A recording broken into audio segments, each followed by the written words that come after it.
नाव कमवलं सुटता गडी क्रमांक 38 सुटला या मैदानातला।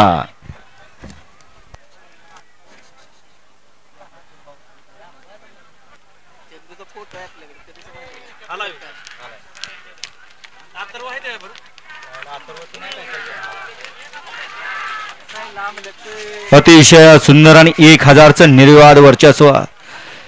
गाडी क्रमांक 38 चा निकाल आहे। आज क्रमांक 6 वर धावलेली गाडी श्री बाळवा प्रसन्न या गाडीचा 1 नंबरला विजेता बैलगाडी मालकाचा अकुच्च हार्दिक अभिनंदन। 39 वळवा 39 मध्ये 1 ला मालांजवालाचा कलमोली, 2 ला नाथसाहेब प्रसन्न वळील शेठ दुमाळ सुसगाव, 3 ला श्री खंडोबा प्रसन्न कार्तिकेय अजय शेठ जाधव कलेडर बोत, 4 वरती आई जकाई प्रसन्न दीपक राजे प्रकाशराव भोसले शाहूराजे भोसले नेलकरंजी, 5 वरती जय हनुमान प्रसन्न पलवान दत्ता मोठे, हिंद केसरी पलवान निलेश दादा काळे यांचा जलवा नंदेश्वरकरांचा आदत किंग पुष्प